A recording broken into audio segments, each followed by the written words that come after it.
nice, cool, refreshing morning to come and worship together with family and friends, and it's great to be here. If you're visiting with us this morning, welcome here.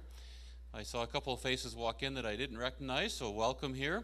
Glad you've chosen to worship with us, and those that join us through our TV ministry, we welcome you as well. Well, it's so good to be here again. I think it's been 2 years since we were last here, and just remember how richly we were blessed and have been this entire time with people praying for us and giving towards the ministries that are occurring in India. So what I want to do today is I want to catch you up on all that's been happening since then. And I want to do two things today. First, I just want to do a brief introduction to ourselves for those that haven't met us yet, that may be new to this church since we were last here. But then I want to introduce you into the context with which we're trying to share Christ within North India. Because you really kind of have to wrap your head around what the culture is like and the environment is like for new believers coming to faith there before you can understand why we do the things that we do and the approaches that we use. And the third thing is we just want to give glory to God because He has exceeded expectations in every way in these last 2 years. And as we share stories today about things that happen and you see some of the video footage as well, I think you're going to be blown away what God has done in such a short time. So it's been an amazing thing. So I just want to start off with just a brief introduction for those that don't know us. Our family came to faith late in life, and it's just myself, my wife Jenny, and our daughter Erin, who is 15, just about to turn 16 years old now. And we were first called to missions in 2010. Came to faith late in life, and it wasn't something that we were expecting to ever be doing. We had never done a short-term missions trip. We had never done any Bible school. And suddenly felt God urging us to change the complete career track of our life and every component of our life and just give it over to God. And that's where eventually He led us to India just a very, very short time later after this. We were called to a pioneer field in India. So if you're not familiar with that time, a pioneer field means when you arrive, you don't have anybody to help you. There's nobody there ahead of you. You just land and you're kind of plunked in the middle of it, and you don't have any language or anything, and you just kind of need to figure it out of how to survive there, and then where is ministry going to start, and you need to do that all without having anybody to help you at the beginning. So it was a terrible, terrible experience, which we shared last time we were here, and yet God was faithful, and He kept us alive through that phase. It was very difficult. And it was also, He led us to North India, which was a terrible mismatch for our family as well. Jenny was a germaphobe. India's probably number one on the world's filth scale. It's about as dirty as it can be. I'm a cold weather person, not a fit for me, and we came from Arrowwood initially, which is a tiny little community here in Alberta of about 200 people. We've since moved to High River, but 200 people and suddenly plunking ourselves into a city of 5 million people and being one family of only 3 families that were there that were visible foreigners. So you can imagine the attention you get in an environment like that. And so it really was a place that we didn't want to go to. And, as soon as you give those words to God, I don't want to go there, sure enough, He's going to confront you on that you're holding back from Him because we need to give all of ourselves to God, and He's not willing to settle for what we want because His plan is better. And so when we put up limits with Him, He's for sure going to put us in the deep end of the pool to get rid of that so that we surrender ourselves fully.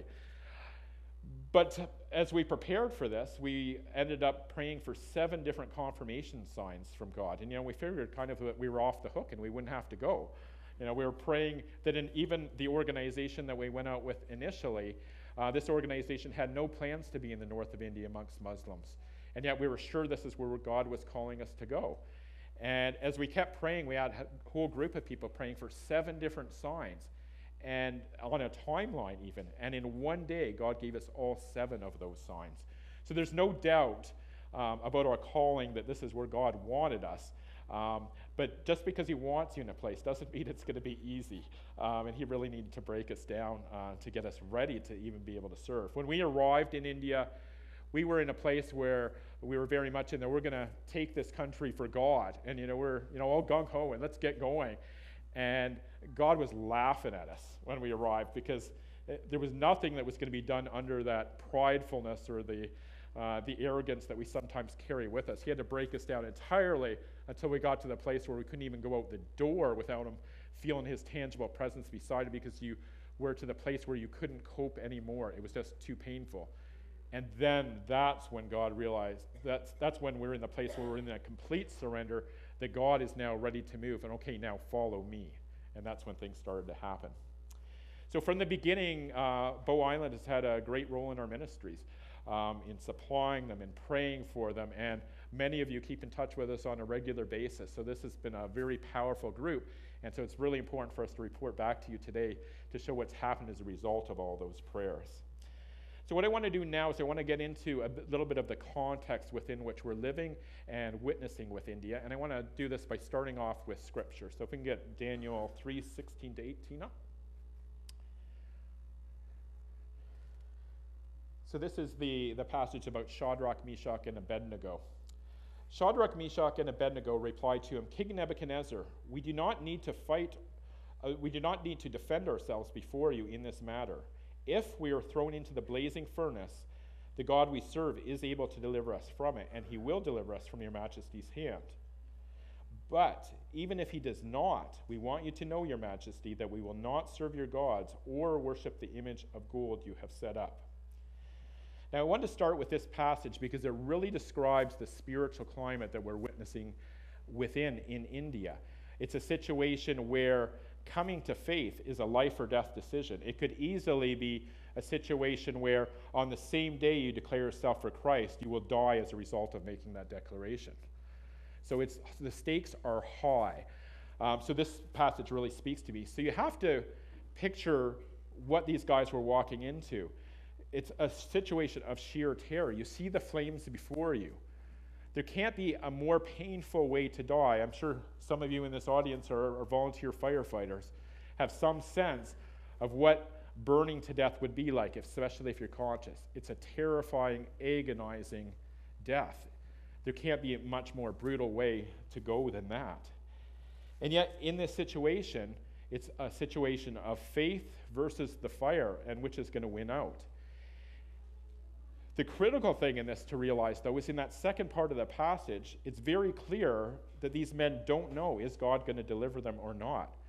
They knew 100% that God was capable of delivering them. They knew that he had the power to deliver them from this, but they had no idea whether he was going to act, and they had to make that decision purely on their faith in God, trusting that even if they died in that furnace, because there was no guarantee they wouldn't, and even if they died in agonizing death, still being in a place where they had enough faith to trust God that he would have purpose in their deaths, even if they didn't know what that purpose was. Now that's a depth of faith that most of us would drown in. And it's staggering to think that the reality of what they're facing here, it's just absolutely a brutal situation. And yet this is the context in which Christians in North India, people coming to Christianity in North India, have to make their faith decisions. It could easily be a life or death decision.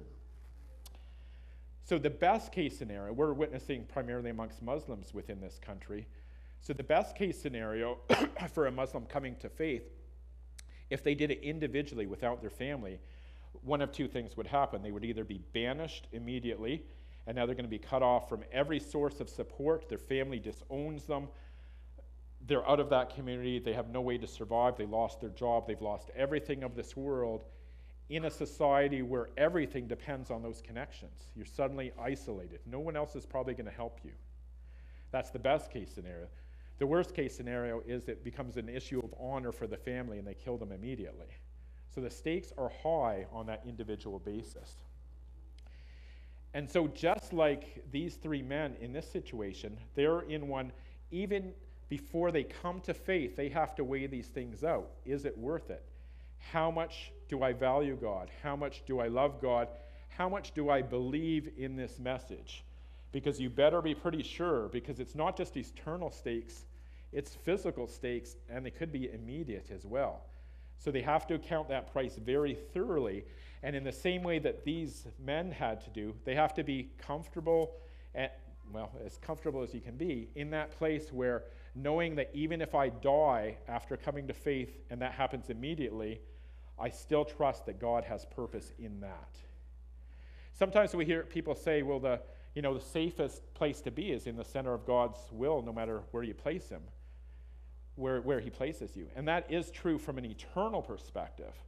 On a physical plane, it's not true at all. God often puts us in very dangerous places, and as we see all over the world, people of strong faith are martyred all the time. Even in the Great Commission, if you think about that, God commands us to go. He doesn't necessarily say we're coming back. So we have to get to a place step by step in building our faith where we're willing to make a faith decision on that basis. And if we're going to witness to people in these countries as well, that we have to be in that place where you're willing to risk that fire, trusting that God has purpose in that no matter what. Now, what we live here is not the norm.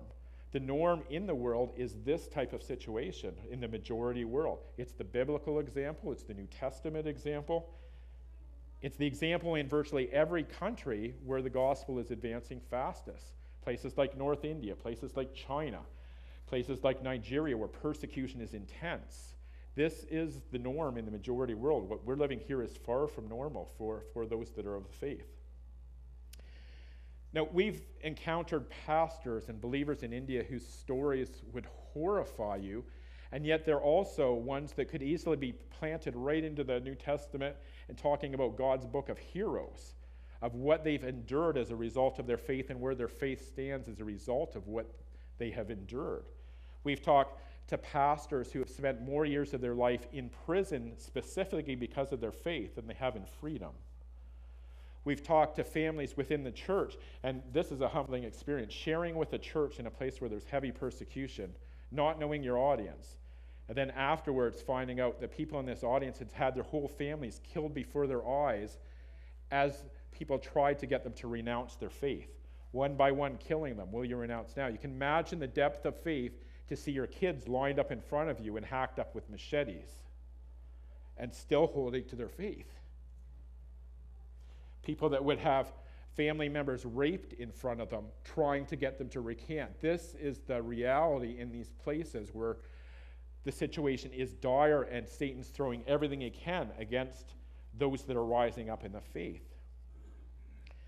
So it's a horrific situation, and yet you can't separate the brutality and the intensity of persecution from the growth of the faith. The two things go hand in hand, always. They're never separated.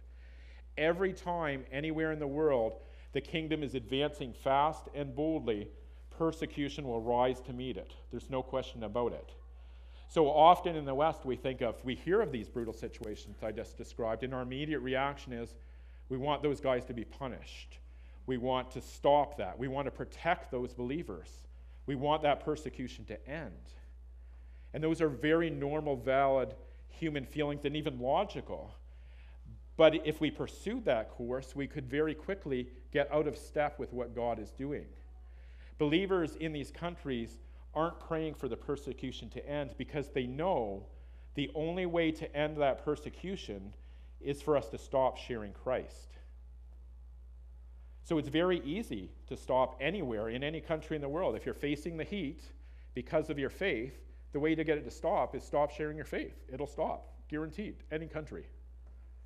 But what is that doing for the kingdom? If we stop sharing our faith, what is the point of it all?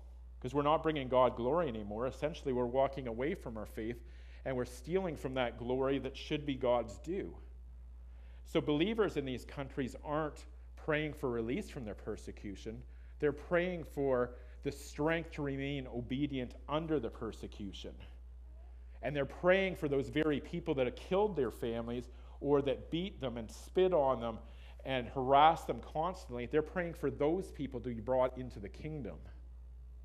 Now you have to imagine the depth of faith that requires. But it also builds a depth of faith that you could never walk away from. You will hold on to your faith so strongly because it can't come cheaply. They know the cost that it comes to come to faith. They know the price that has to be paid. It's played out before their eyes. They've endured it. They can never hold it cheaply, and so they can never walk away from it either. And their relationship with God is so amazing as a result of that, even from the very first day they become a believer. So often we've heard of people in the West, and they go, well, yeah, in these countries, though, their theology's about this thick. And that's true. They may not have a lot of theology. There's a lot of, a huge percentage in these countries are illiterate, and so the message has to be passed on orally. They're not able to read it. So we come up with a whole variety of tools to do that. So their theology may only be this thick, but they know Christ in a way that few of us here can imagine. Their theology may be this thick, but their living faith is of a depth that we drown in here. They are so intense with the Lord right from their earliest days. They are all in, and there's no turning away. It's this type of situation. Shadrach, Meshach, Abednego, they're living that as a result of their faith. Now, in strong contrast, we're very quickly getting to a place where most first world Christians have become reluctant to commit to anything for their faith unless they can guarantee that they'll be safe in doing so and they can predict the outcome. Now, that's not a walk of faith at all. That's the walk of the flesh. That's doing it under our own power and me making decisions and praying for God to condone that or to support that. That's not the walk of faith.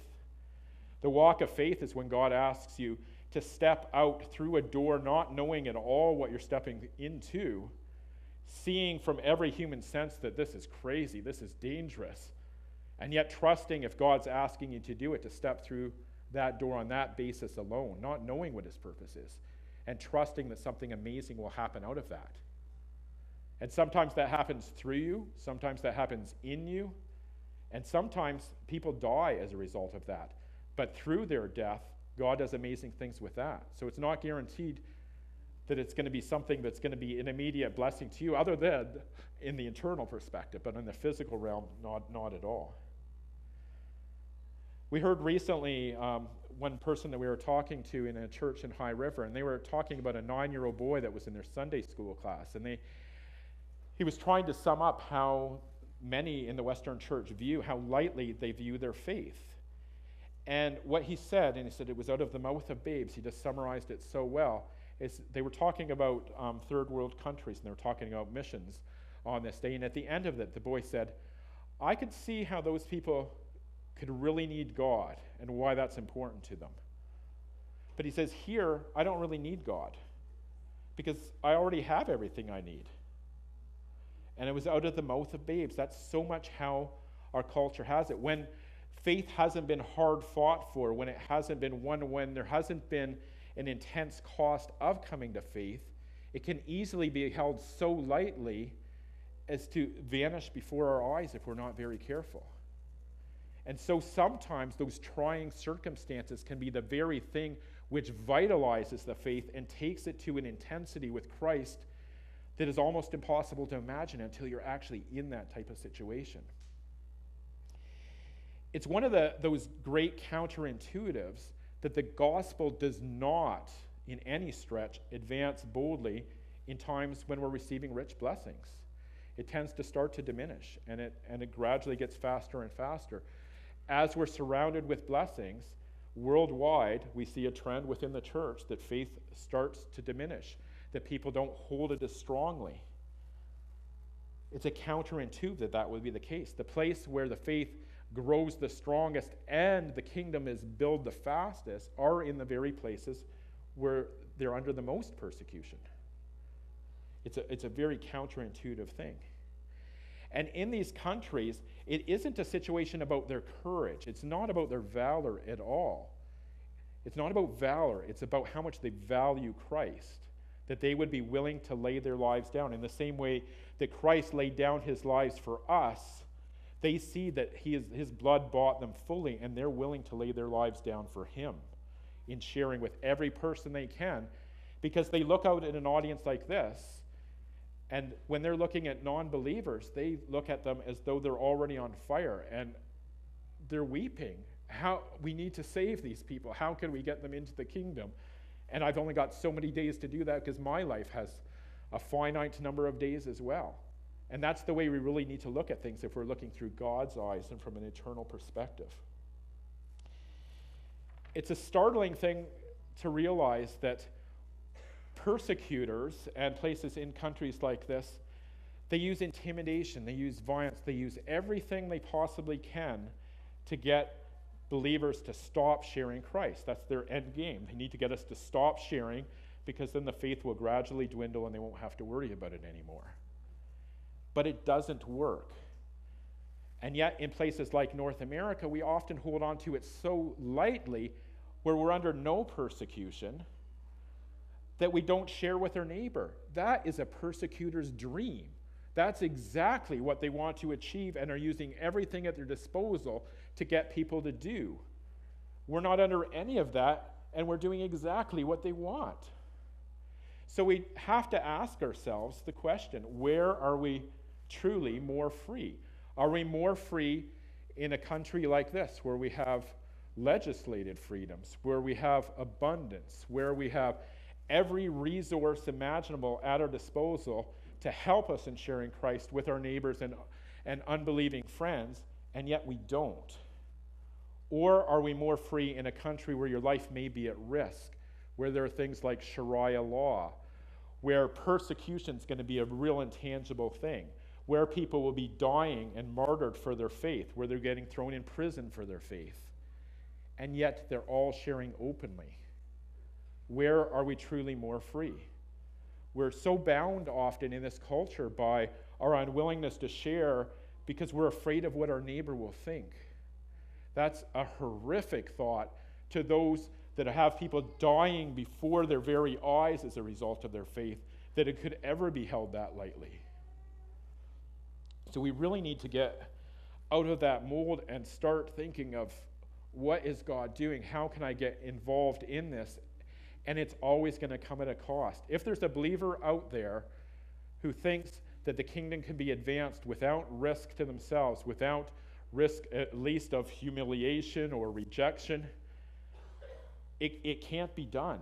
If you're facing no persecution or no backlash at all, then you have to ask yourself, what am I doing for the kingdom? Because those things always go hand in hand, at least to some level.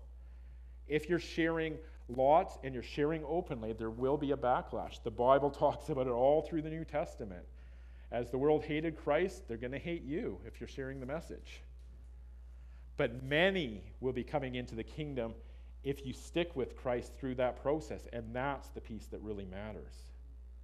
Fortunately, God doesn't take us from 0 to 100 into these types of faith decisions all in one step.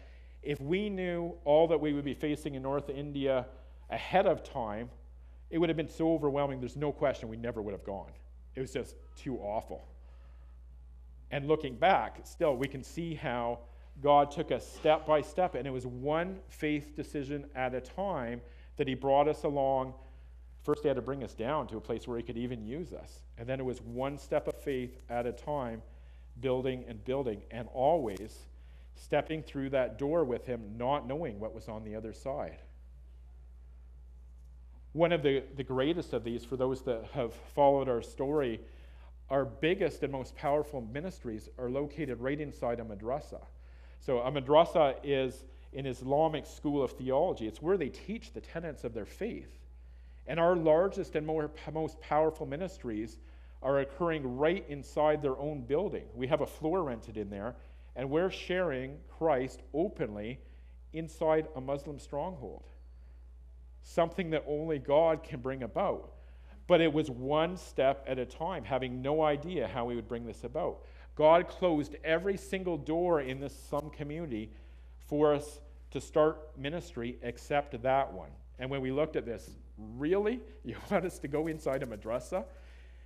And from every logical human perspective, you're going, I'm going to die. There's no question. This is, as soon as I open my mouth about Christ, I'm going to die. And yet have to be in the place of, if God's calling me to it, then I need to take the step and we'll see what God does. And we didn't die. And it has grown into something amazing and so unexpected that it's one of those miraculous events. I'm going to be sharing as we get into the stories part of this a little bit later about how we witness in there.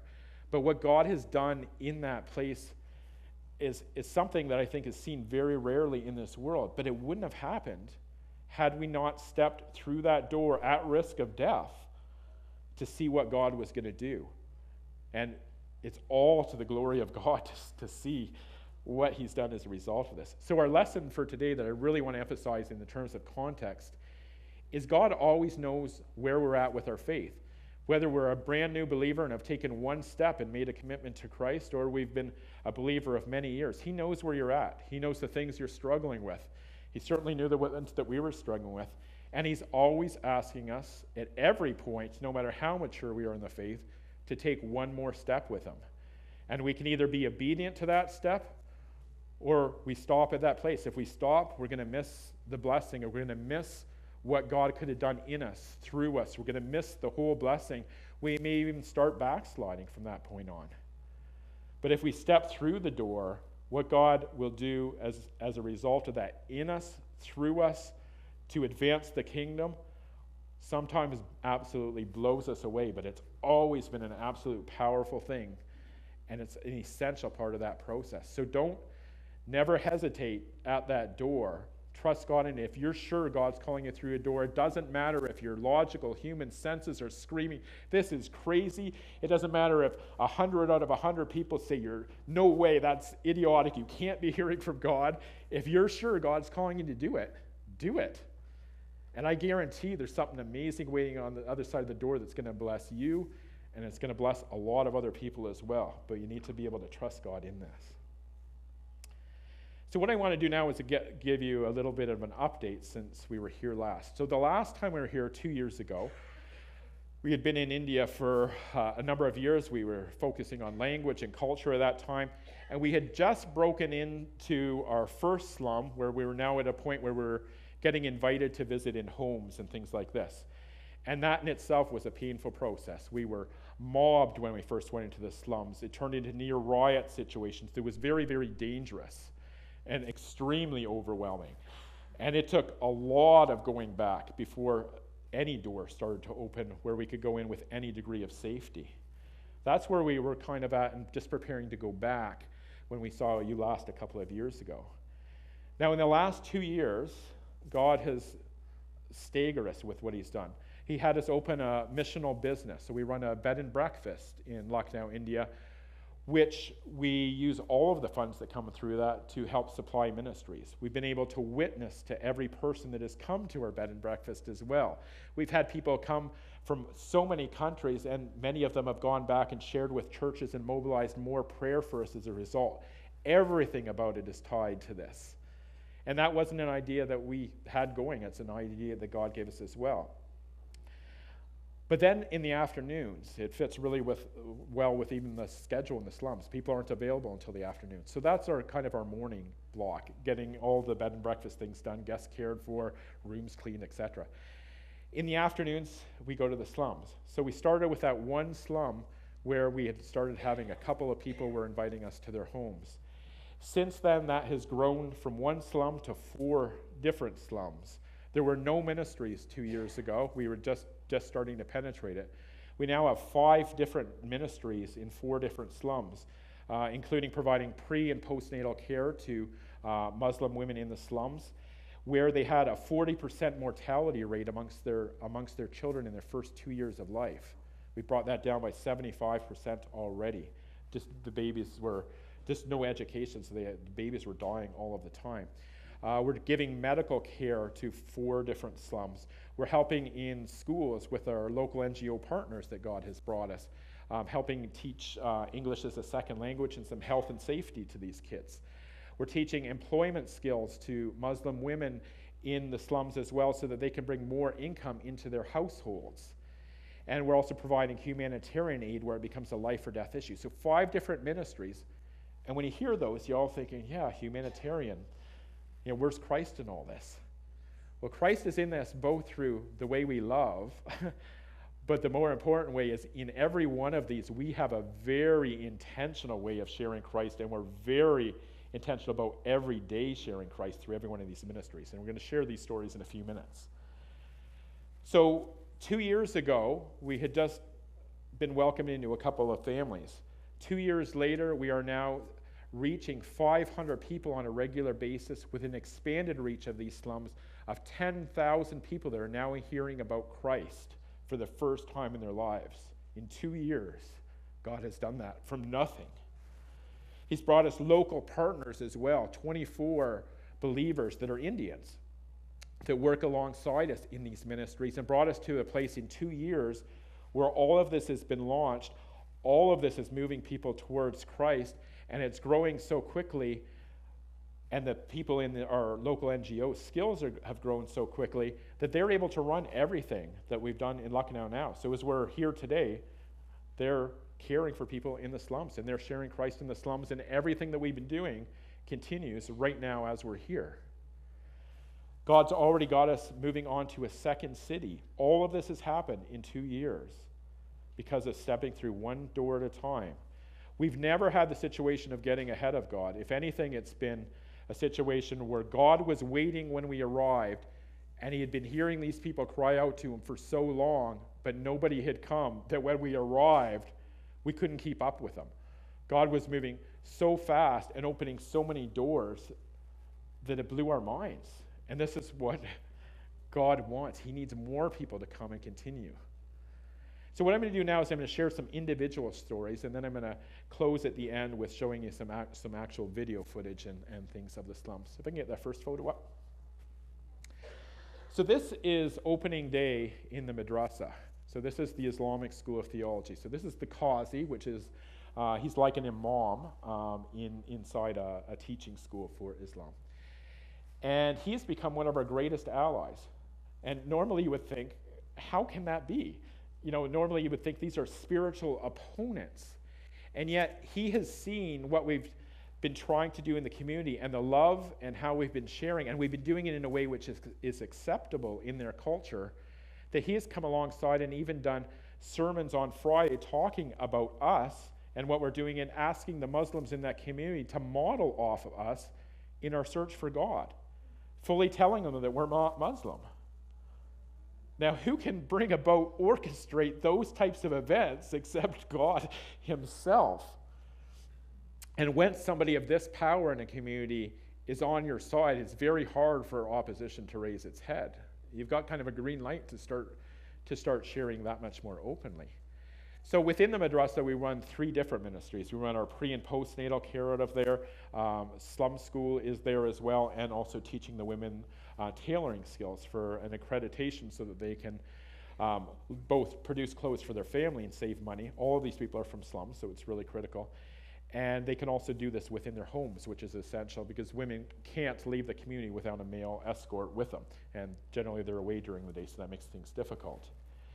Now, what has allowed us to share Christ in this context is we're very intentional. We use lesson plans every time we go, and we're teaching things about healthcare, and then we're getting into the Bible, and we call it discipling towards conversion. They're learning about Christ, they're learning about why they need him, and we're using everything at our disposal to do this. But what allows us to do that and not get ourselves killed is that in our culture, we all make our decisions for faith on a one-to-one basis. We talk to our neighbor, and we get to a place in sharing about Christ that they pray and they invite Christ into their life. And it's done on a one-to-one basis, and you make your decision for faith on a one-to-one basis. It's a very personal thing. Now that works here because that's how our culture thinks. We're an individualistic culture. In their culture, they're not. They're a collective culture. And so that approach is horrific and extremely dishonorable in their eyes, because that's not how decisions are made there. Their decisions are always made collectively. So at the very smallest level, a decision would be made is amongst the immediate family, usually an extended family, and depending on the type of decision, a whole community needing to be involved in making a decision. So it takes time. It's like one of those massive committees where you got too many people and it just takes like forever to make a decision. But during all that time, there's discussions going on, and there's prayer going on in all these pockets, and eventually there gets to some sort of consensus, and then a decision is made for the group as a whole. That's how decisions are made in that type of society. So if we were to witness on a one-to-one basis, and I was going to share with you and bring you to Christ, I may win you as a Muslim to Christ. We could do that on a one-to-one basis. But what would happen is he would either be banished or killed right away because he came to faith. We would be kicked out of the community as well or killed. So consequences high on both sides of that equation. And on top of that, Christian presence would never, ever be welcomed in that community again because we did what was dishonorable in their eyes. We stole one of theirs away, and we did it in a deceitful manner because we did it behind everybody's back, is the way that they would see it. So the way we need to share in a collective society is we need to do it with the groups, and we need to do it openly, engage them in discussion, and get as many points of influence as we can, thinking about Christ at the same time, and encourage them to discuss amongst each other. There's no threat in that in their culture because that's the natural way in which decisions are made. And so when these women come for the prenatal care, we have 25 of them. We teach them about health care, and then we teach them about Christ. And we use all kinds of tools. We've used the Quran even to bring them into the Bible. And what we do there is we look at what do these things have in common. So in the Quran, many of you may not be aware, but it says that Christ is in the Quran. He was born of a virgin. He led a sinless life. He did more and greater miracles than any of the prophets before. He raised from the dead. Those 4 things are all in the Quran.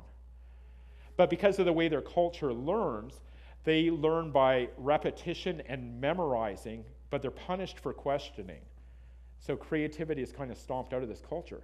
So the way we witness is then we ask questions and we try to get them thinking about their own faith and even what's in their own book to get them thinking about Christ. So we ask the question. So we agree, we totally agree. Christ was born of a virgin, all these things. So why is he the only one of all the prophets? And we leave it open that they could even bring Muhammad into this discussion, but they never do because it even says in the Quran that they can't claim that he led a sinless life or any of these things because the Quran says that he didn't, and he was rebuked by God at different times. So we raise the questions and get them thinking about that. So of all the prophets in all the history, why is he unique in every way? And it's something that they never thought about. And you can see their eyes, yeah, why is that? And then we encourage them to go out and talk to their families, talk to their neighbors. We encourage them to talk to the qazi and their imam, because we want as many people engaged in that discussion as humanly possible, because that's how they make their decisions. And the more points of influence and the more that we keep going back at them and raising these things and using parables to teach in every situation that comes up, this is what Christ said. What do you think about that? And engage them in discussions. So we don't preach at them. We engage them. We tell them a story that's relevant to parts of their life, or we ask them questions, and we keep going out there again and again with those points of influence, and it's having impact. And so that's an exciting part of what's happening right now. Get the second picture. Now this is Kusum. Now Kusum was actually Hindu background. She's a believer. When we first met her, she was a believer of 6 months. And she came to faith. She works in our bed and breakfast. And she came to faith because in the Hindu faith, they worship a whole ton of idols and these sorts of things. And in her family, they had somebody with mental illness. And they had tried everything. They had gone to their temple priests, and they'd done devotions to all kinds of idols, and they tried spells and medicines and everything, and nothing helped. And so they got to the end of the line. Finally, they said, well, there's this pastor guy. It can't hurt us to try him. It's our last resort. So they went, and he prayed over this guy, and his life was completely changed. And from that, she came to faith. So she was a believer of 6 months. But when we heard her story for this first time, this is the intensity of what that cost her. When she came to faith, the first thing that happened is her husband beat her as a result of that. She was arrested and thrown in jail where the police tried to get her to recant her faith. You can imagine that. Police putting you in there and pressuring you and threatening to torture you and everything else to get you to recant your faith. She's been working for us for about 6 months, I think, by the time I come back this time. When she goes to church on Sunday, she wants her whole family to come. To go to church, before she goes, her husband's going to beat her. Her children taking them along, the community will be throwing garbage at them. They'll be spitting at them, insulting them the whole way. People will come up and hit them just to get to church. When she comes back, she's going to get beaten again. She's come to work black and blue. And yet when our immediate reaction is exactly what we talked about, we need to protect her. How can we get her away from this situation? Get her out of that community, get her to somewhere safe, get her around Christians so we can perform get a protective bubble or something around her to protect this woman. That's natural instinct. And she didn't want any of that.